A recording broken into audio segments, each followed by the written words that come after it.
এই বৃহত্তর সিলেটের কৃতি সন্তান এবং বাংলাদেশের একজন অবিসংবাদিত নেতা জনাব ইলিয়াস আলী ১৪ বছর হয়েছে গুমের শিকার হয়েছে। তিনি গুম হয়েছেন একটা রাষ্ট্রীয় সন্ত্রাসের শিকার হয়ে।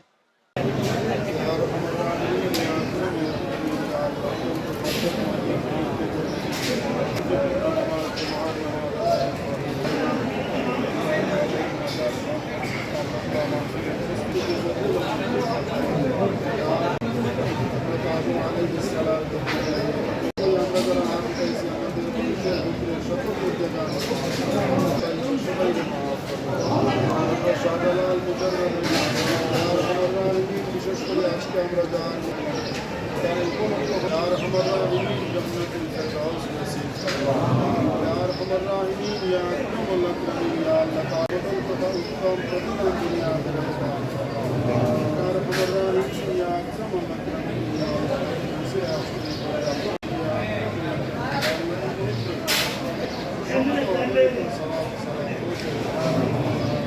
تقبل منا انك انت السميع العليم وتب علينا انك انت التواب الرحيم صلى الله تعالى على سيدنا محمد وعلى اله وصحبه اجمعين امين برحمتك।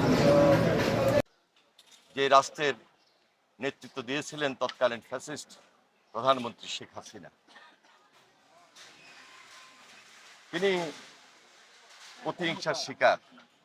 এখন পর্যন্ত ইলিয়াস আলীকে আমরা পাই নাই, পাওয়ার কোনো সুযোগ আছে কিনা তাও জানি না। আমি তার পরিবারের প্রতি সমবেদনা জ্ঞাপন করছি। তবে একটা কথাই বলবো, ইলিয়াস আলী গুম হয়েছেন, আত্মহতি দিয়েছেন দেশের জন্য, দেশের গণতন্ত্রের জন্য। সারাটা জীবন ছাত্র রাজনীতি করেছেন, সিলেট জেলায় নেতৃত্ব দিয়েছেন, দেশেরও নেতৃত্ব দিয়েছেন, সংসদ সদস্য হিসাবে দায়িত্বে ছিলেন। আমি তার খুব কাছের লোক, খুব কাছে থেকেই তার সঙ্গে রাজনীতি করেছি, তার নেতৃত্বও করেছি। তার যে ত্যাগ, তার যে শ্রম, তার যে ঘাম বলে শেষ করা যাবে না।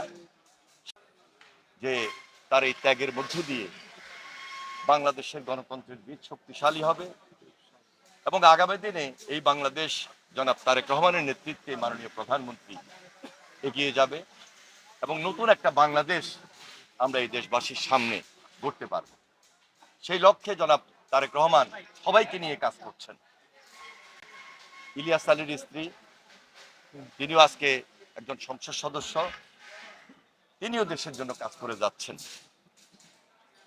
ইনশাল্লাহ আগামী ২ মে মাননীয় প্রধানমন্ত্রী জনাব তারেক রহমান এই সিলেটে আসবেন।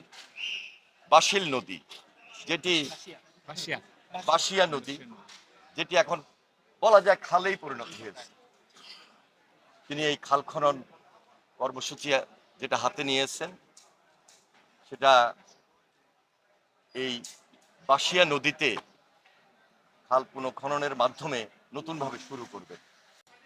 প্রেসিডেন্ট জি একবার আসেন নাই, ২বারও এখানে এসেছেন। সুতরাং আজকে আমরা সবার আন্তরিকতা এবং সহযোগিতার মধ্য দিয়ে এই দেশের উন্নয়ন, সিলেটবাসীর উন্নয়ন সেই দিকে লক্ষ্য রাখছি এবং তৎকালীন রাষ্ট্রপতি শহীদ রাষ্ট্রপতি জিয়া রহমান এবং বর্তমান মাননীয় প্রধানমন্ত্রী জনাব তারেক রহমানের পাশে থেকে কাজ করেছেন এবং দলমত নির্বিশেষে এই দল বিএনপি সবসময় সিলেটবাসীর পাশেই ছিল, এখনো আছে। ভবিষ্যতে যে কোনো উন্নয়ন তৎপরতা অব্যাহত থাকবে জনাব তারেক রহমানের নেতৃত্বে। খুবই পজিটিভ। যে পরিবার গুমের শিকার হয়েছে,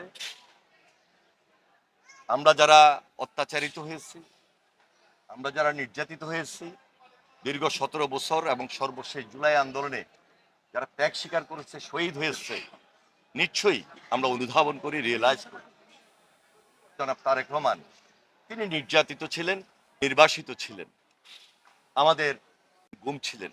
সুতরাং বিচার আছে, বিশ্লেষণ আছে, অধিকতর তদন্ত আছে। সবকিছু বিবেচনা করে খুব পজিটিভলি দেশের মানুষের স্বার্থে, গুম পরিবারের স্বার্থে, দেশের জন্য, দেশের গণতন্ত্রের ভিতকে শক্তিশালী করার জন্য যা যা কিছু দরকার হবে তাই আমরা করব। সর্বোচ্চটা করার জন্য আমরা সক্রিয় আছি, সজাগ রয়েছি।